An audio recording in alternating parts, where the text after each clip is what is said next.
Você é um dos maiores críticos do Bolsonaro. Você considera ele verdadeiramente de direita? Eu acho que ele é de direita. Eu acho que ele é de direita porque ele é uma figura brasileira de direita, né? E esses conceitos, eles são adaptáveis às circunstâncias da nação. Ele é um homem de direita. Agora, eu acho que o Bolsonaro um homem não só ideologicamente confuso, eu acho que ele é um cara... O Lula também tem esse problema. Tem uma falta gigantesca de curiosidade intelectual nele. De querer entender de onde vem a ideia dele, de onde vem o pensamento dele, o que motiva ele. O Lula uma vez falou que, eu não leio o livro, eu tenho preguiça enorme de ler livro, tentei uma vez ler um livro e não consegui. Tá, então assim, você nunca vai se aprofundar sobre o que você gosta se você não lê sobre aquilo que você gosta. E eu sinto a mesma coisa do Bolsonaro. Essa falta de curiosidade verdadeira impede ele de ser um líder bom. Você considera ele o maior líder da direita hoje? Eu não considero ele um líder. Esse é o primeiro problema. Ele é a maior figura de direita. Então tudo bem. Se eu substituir o nome, então, você considera ele o maior nome da direita hoje? Sim, com certeza. E você vê alguma coisa positiva no governo dele? Eu vejo, vamos dizer, coisas positivas que passaram. O marco do saneamento básico foi importante. A reforma da Previdência, ainda que ele próprio tenha meio que trabalhado contra no começo, a reforma da Previdência foi muito importante. Eu vejo que a gestão do Moro com ele, que foi no fim, na gestão dele, na parte de fronteiras e combate à entrada de drogas, esses eram um trabalho melhor do que os governos anteriores. Mas acho que não tem muito mais do que isso. Assim. E o movimento que ele criou? Porque a gente não falava de direita, a gente vem de uma geração que, por exemplo, eu votei no Serra, no Alckmin e no Aécio porque era o não PT.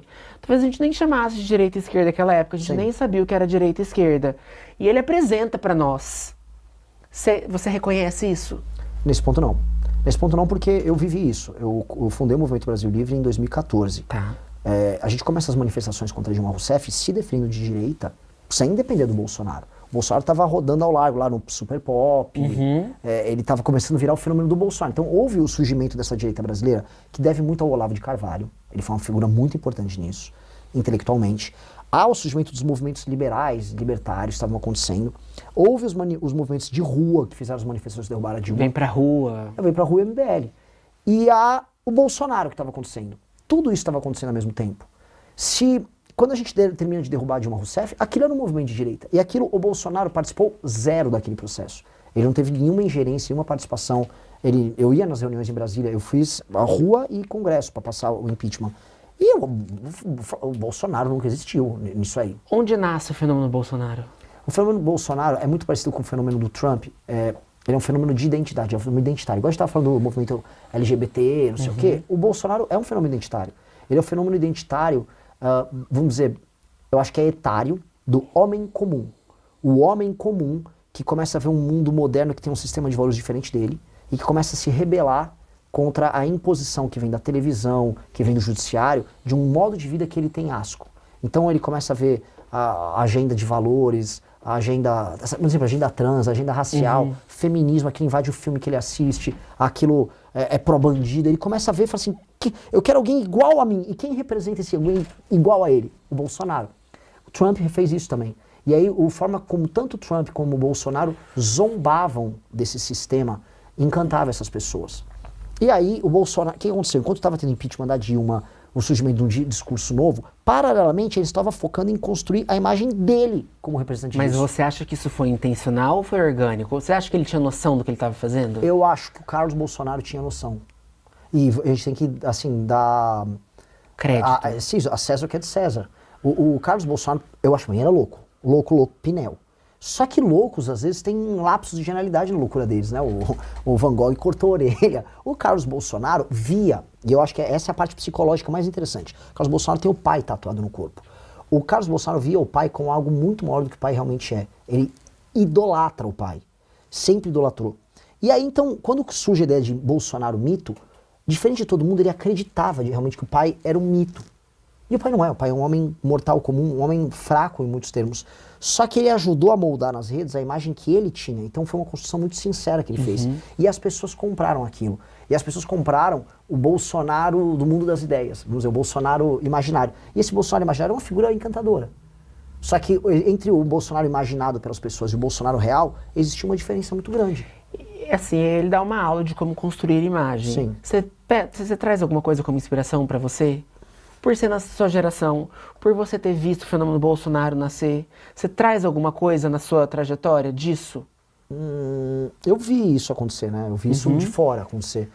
Pra mim, não, porque eu já sou da nossa geração, em que a característica principal da geração millennial é a autenticidade.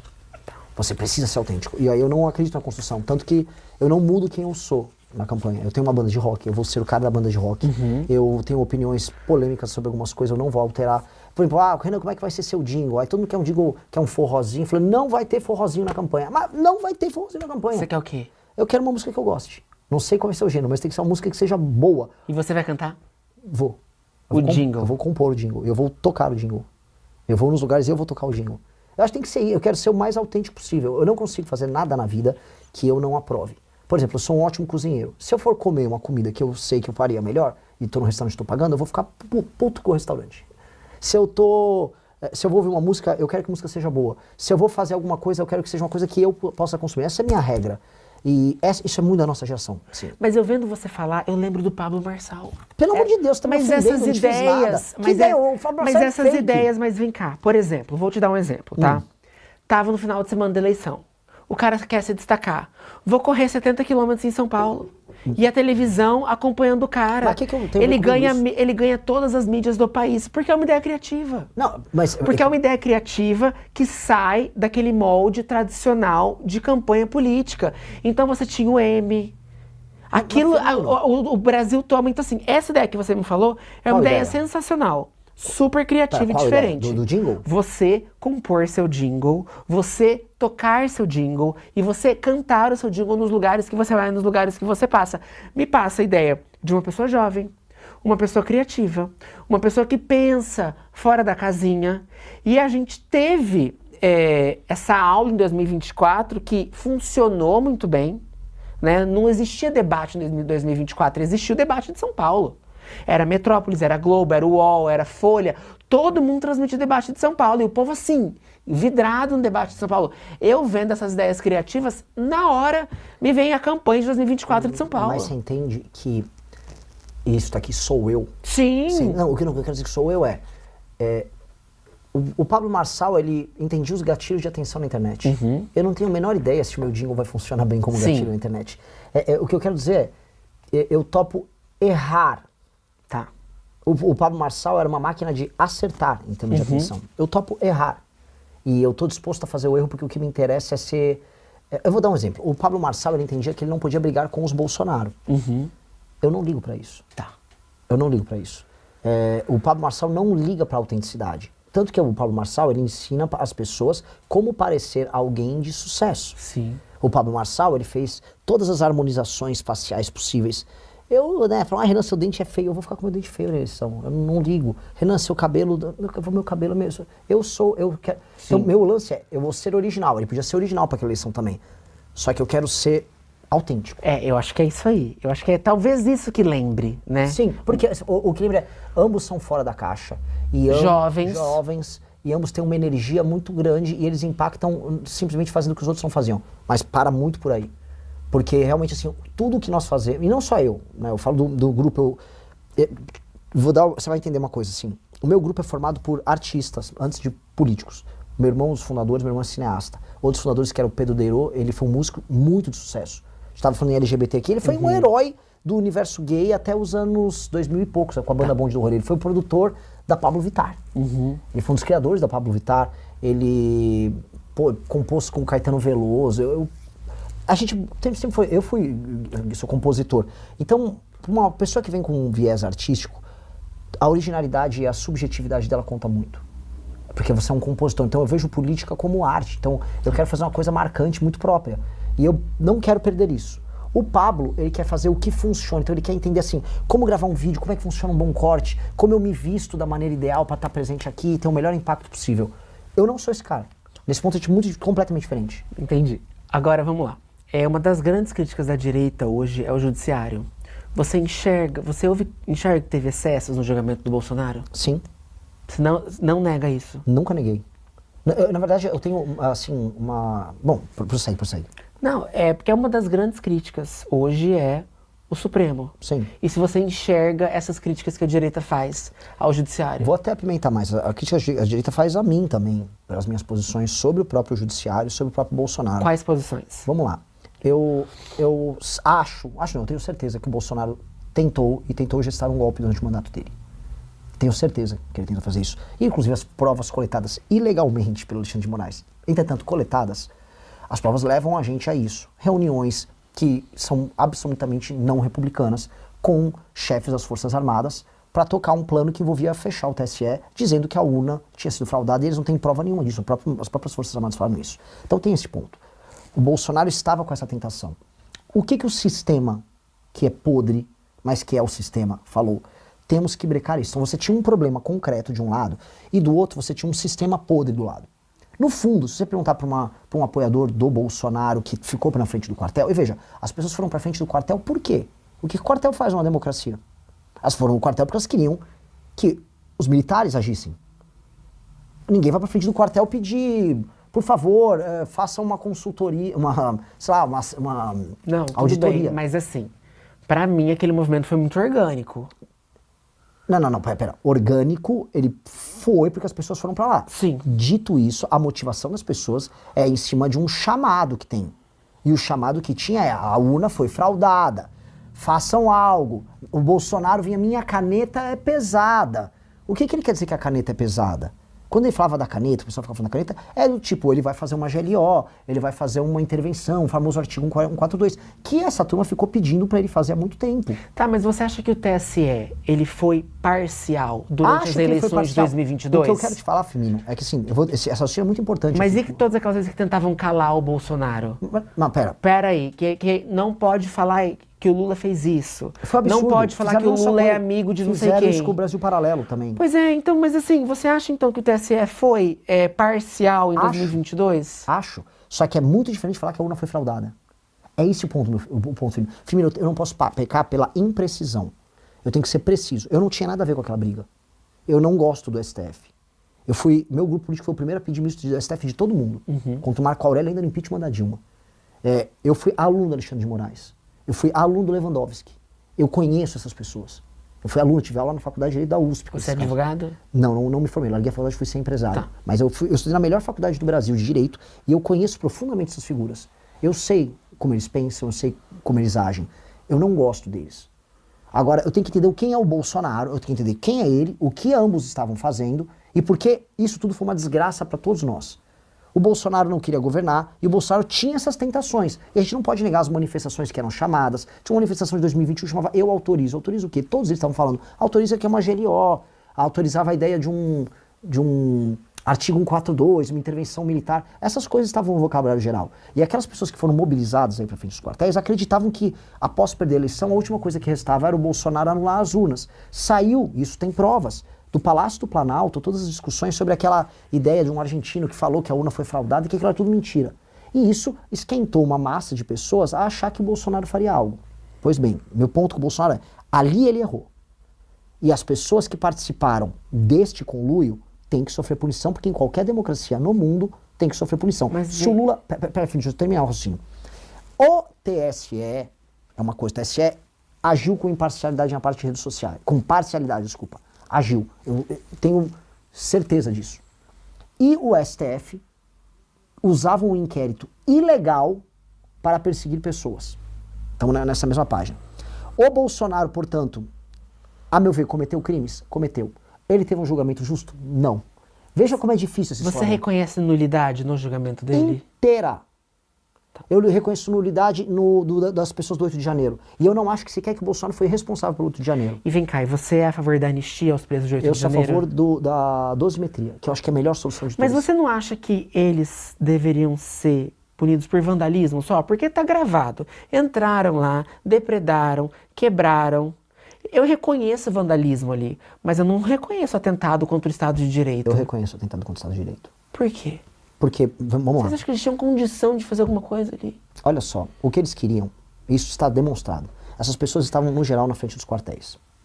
Primeiro que essas pessoas foram alvo também de um truque, tá? O nosso deputado Kim Kataguiri demonstrou, logo em 2023, ele teve acesso a e-mails que vazaram para ele. E ele tornou público na CPI que Flávio Dino, todo mundo tinha ciência de que haveria uma manifestação que poderia invadir a Praça dos Três Poderes. E eles não botaram nada, porque eles entenderam, claramente, Flávio Dino, Lula, no dia da invasão, do dia 8, não tinha nenhuma autoridade da República lá. Como é que pode, no 8º dia de mandato do Lula, tá tudo vazio? O Lula também era Araraquara nesse dia. Todo mundo saíram fora, não botaram polícia legislativa, não botaram a polícia de Brasília, não botavam nada, nem guarda nacional, não botaram nada. Deixou tudo vazio para aquelas pessoas entrarem. Porque eles sabiam que se essas pessoas cometessem vandalismo, eles tinham a faca e o queijo na mão para prender não só essas pessoas, mas prender o Bolsonaro. Era uma armadilha. E aquelas pessoas caíram na armadilha. Aquelas pessoas estavam na frente dos quartéis pedindo intervenção militar. E aquelas pessoas acreditavam firmemente que ir lá fazer não só o vandalismo, mas tomar Brasília, ia mobilizar as Forças Armadas a agir a favor deles. Então era uma crença infantil que aquelas pessoas tinham. E quer ver o melhor exemplo dessa crença? A partir do momento que chegam os militares para prender eles aplaudem. Tem imagens das pessoas no chão, sentadinhas, os militares chegaram, eles agradecendo. Olha, chegaram os militares, que bom, deu certo.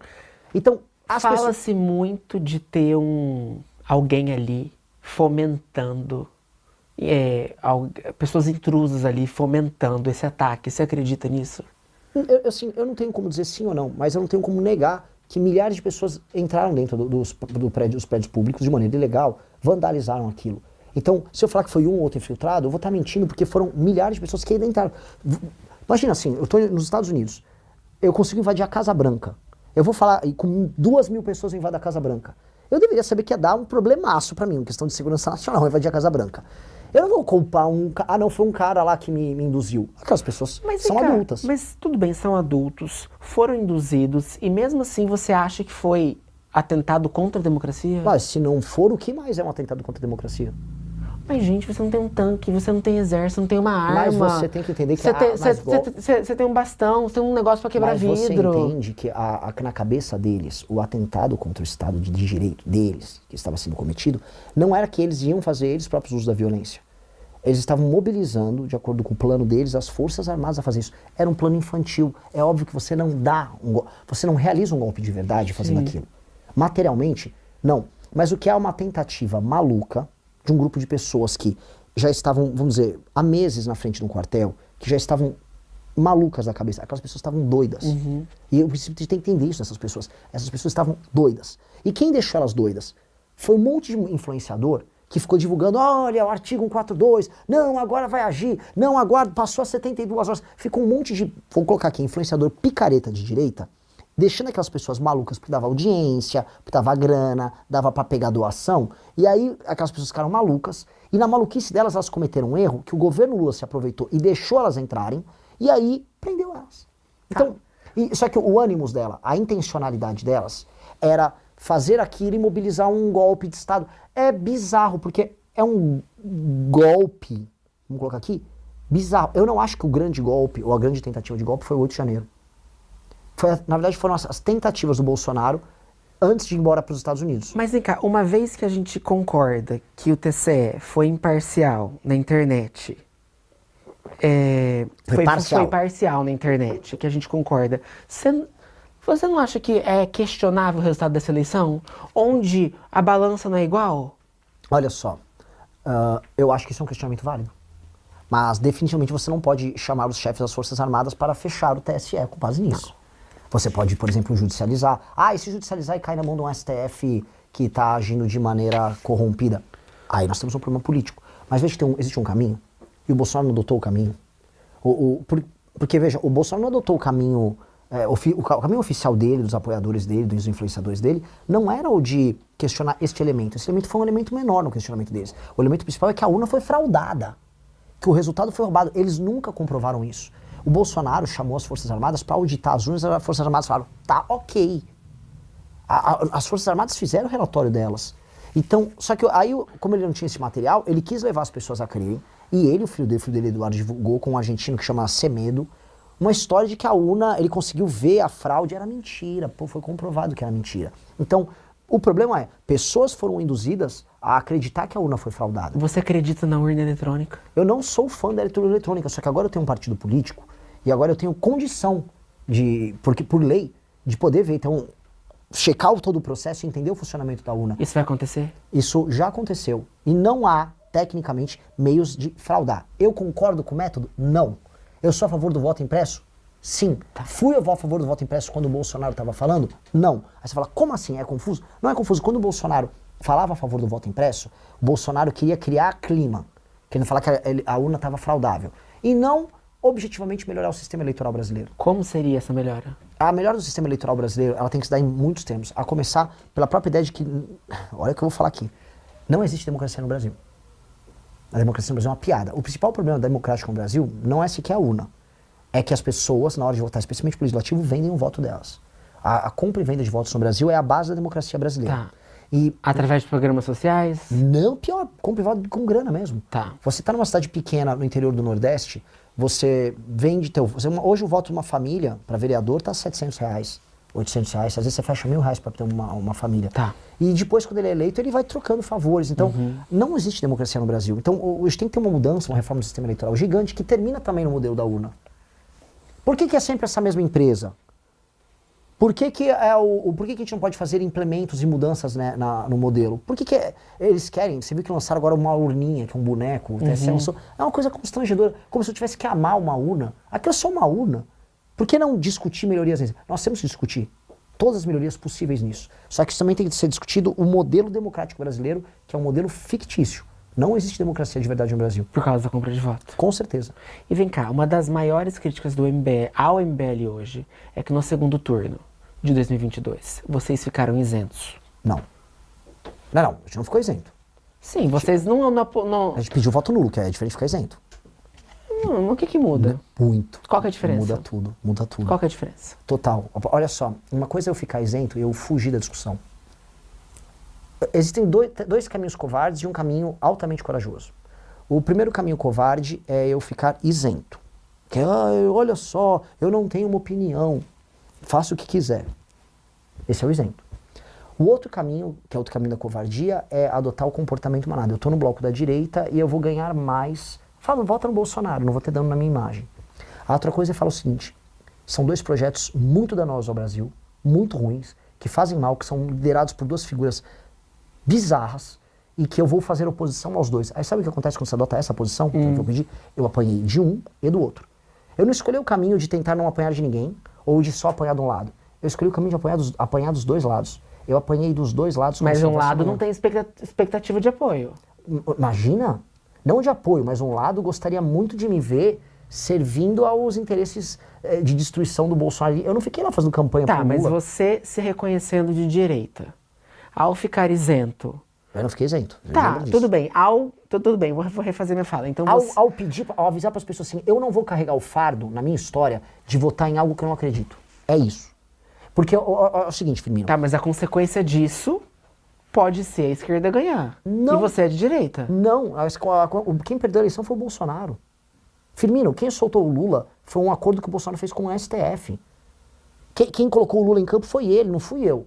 Se o Bolsonaro tivesse ouvido o que a gente falava como crítica, ele teria ganhado a eleição. Quando o Bolsonaro se comportou igual um idiota na pandemia, vamos ser sinceros, ele se comportou igual um idiota na pandemia.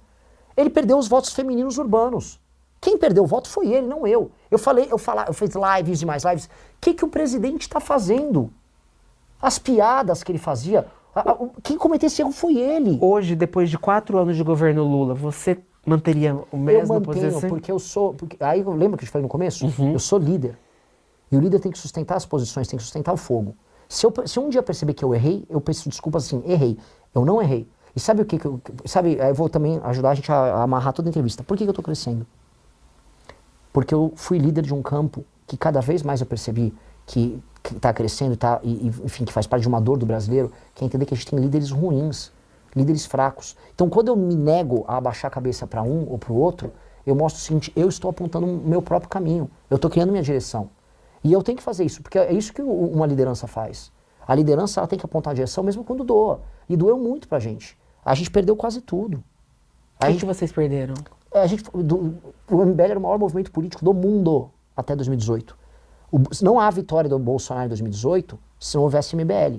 Quando me culpam pro Bolsonaro não ser reeleito em 22, eu tenho que lembrar pra essa pessoa que o Bolsonaro só ganhou em 18 também por causa da gente. Por quê? Que vocês quem fizeram? fez as maiores manifestações do Brasil, quem tirou a Dilma do poder, quem criou a ideia de direita de massa, quem botou as pessoas de verde e amarelo na rua, não foi o Bolsonaro. Fomos nós. Fomos nós. Quem organizou aquelas manifestações, quem articulou pela queda da Dilma, fomos nós. Quando que o CBF vira símbolo do Bolsonaro? Primeiro vem as manifestações, começam a usar verde e amarelo.